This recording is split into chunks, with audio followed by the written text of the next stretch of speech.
All right, sorry about Um, that. We got our weekly disconnect, but it looks like we're back on. So Sarah, I think you're talking about being intentional with the 30 things on the list and just being intentional. yeah, so your first list is switching out any habits that aren't serving you and being intentional. The second list is getting clear on what your values are. And then I'd say a third list, if you're still with me and you're, still being intentional, is to figure out how you communicate all of those things. What kind of communicator are you? And sometimes we humans think that we've said something that was in our head, but actually we haven't communicated it verbally, or maybe our body language has, but we haven't really shown up for ourselves or for the person that we're dating. So get clear, thirdly, on what kind of communicator you are. So it's a little bit of a practical task of list making, but it's really, going to help you attract love into your life or sustain in the dating process to get you closer to meeting somebody. Um, and the last tip for on your 5 dating tips post divorce is leave your comfort zone and learn something new. Oh my gosh, like it's totally underestimated. Like if there's a hobby that you've always wanted to do, when you take up a new experience or you just, feel the fear of something and do it anyway, you want to really you've got it something on your bucket list, just go and do it. There is happiness is the most attractive trait, right? And so if you're showing up for yourself, pushing your comfort zone, learning new things, you know, you're going to show up energetically for yourself. You're going to really become attractive to the kind of person that you want to attract. And it's the idea of, being that energy that you want to attract. If you want someone who's really zesty, who's got, a ton of things going for them, do you have a ton of things going on in your life? How zesty are you?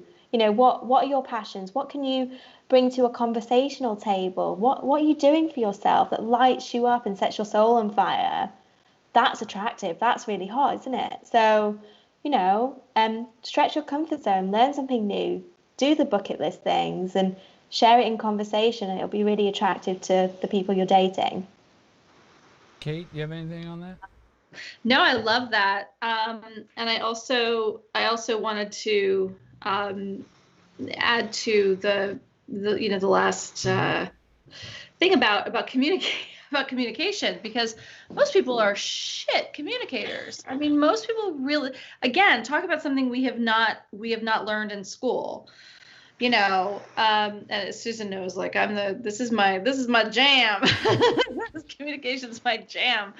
So we are not taught how to communicate. We're not taught how to say what we feel, like say like really what we feel in a way that another person can hear it.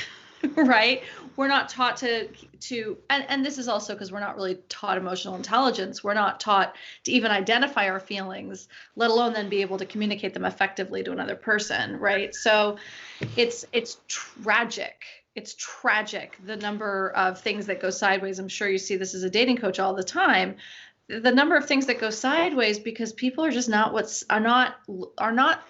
just saying what's true, but also saying it in a way that the other person can hear it and absorb it and invite compassion and connection. We're so offensive and defensive that, like, we spend so much time playing this game. It's awful, awful. And tiring. It's exhausting, isn't it? just Utter. listening just listening to the offense and the defense, I was just like, so tiring. And you're so right, they don't teach us this stuff, so we're either learning along the way, and also what came up for me when you were talking then, Kate, is that I have seen time and time again with coaching clients, people that are not dating because of fear of how things might turn out, Sure. things not working out, closing the door to love because they're worried about the hurts along the way. That is sad. It is a sad thing. And as I take my professional hat off and I be the empath that I am, and it hurts me too to see people like not putting themselves out there because they feel at risk, too vulnerable.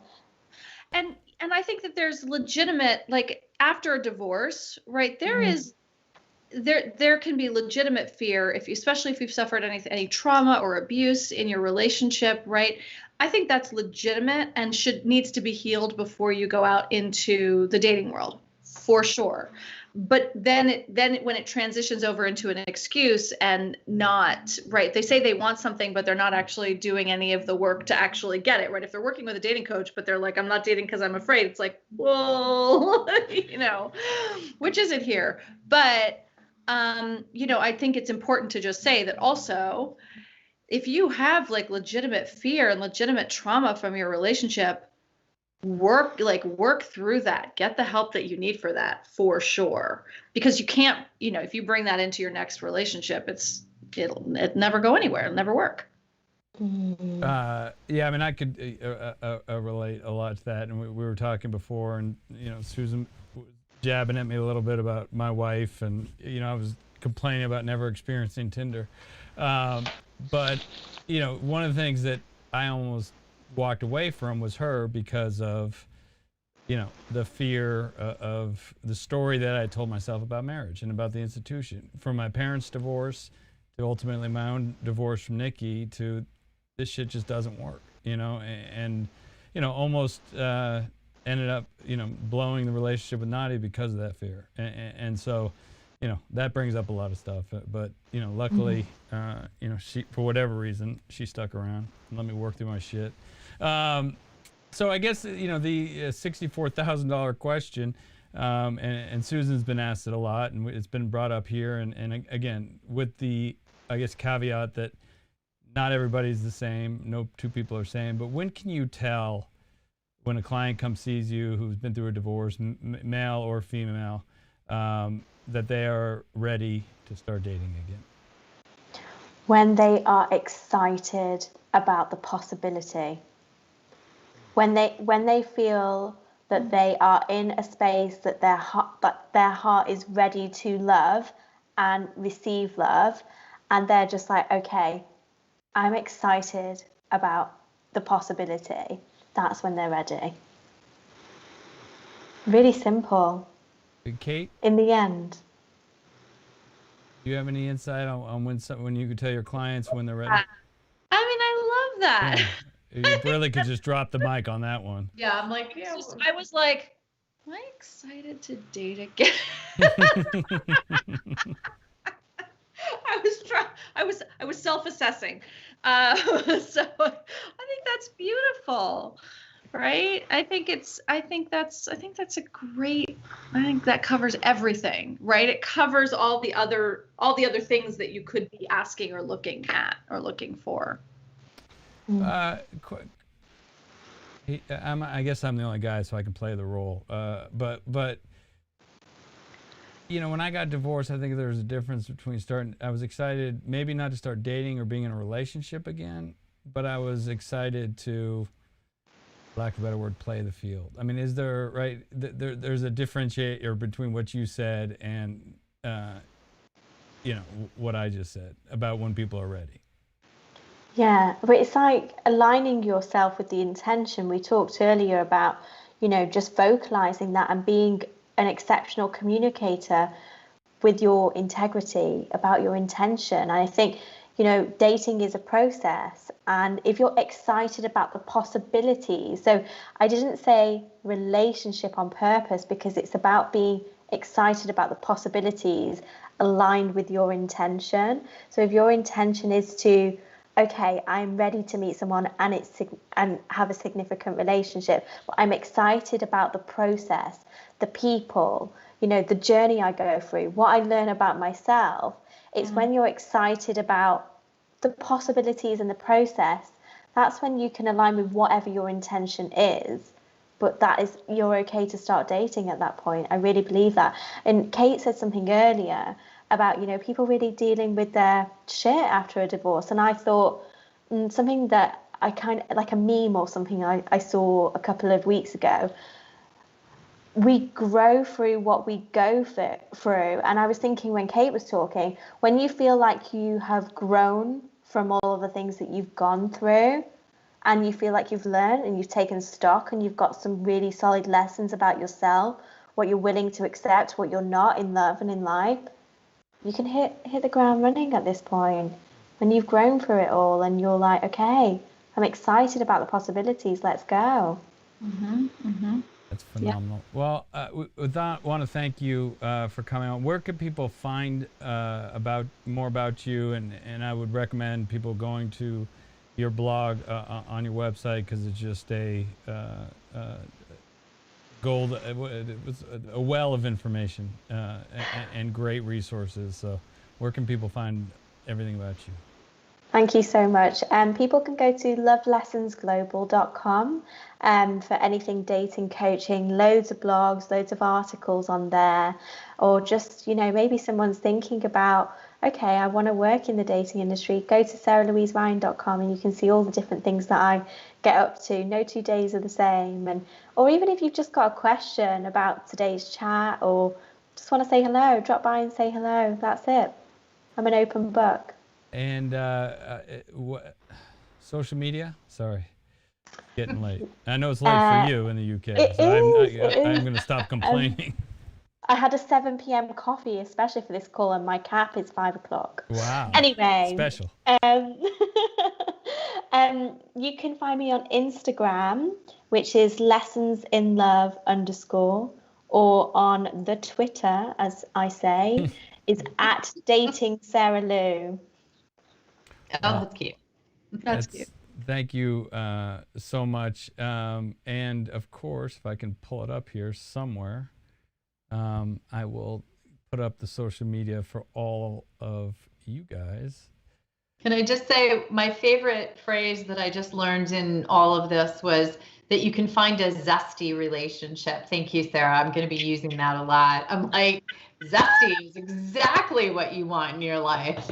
I mean, you don't ever think that you want to date a couch potato, do you? You want someone that's got a bit of zest about them. And how does that show up? Well, pushing your comfort zone and getting a bit zestier yourself. And yeah, that's it. I love it. That's awesome.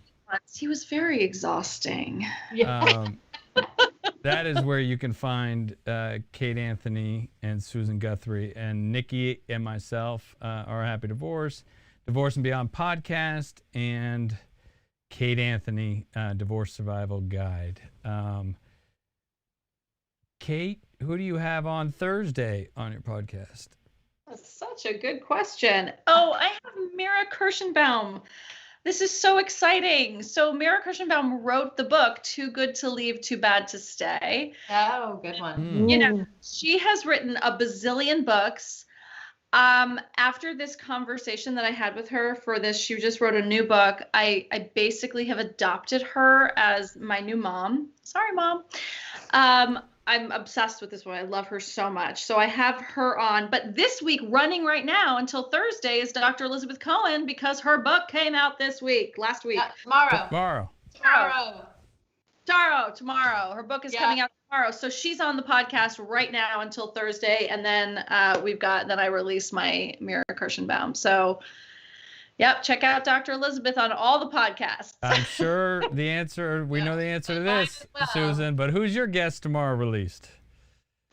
Dr. Elizabeth Cohen. Yay. And she'll be on. Dr. Ian, by the way, the episode is killing it. So. So glad. I haven't checked on mine because I've been away, but super excited. And so will the book. And we talked about it a lot. We had her on last week. We're going to have her on again next week. And the book's a game changer. It's going to, it's called last week, The Manual for Divorce. And troubleshooting guides that you can go to any problem that you're having wherever you're hung up. And page 69, dating or whatever it is.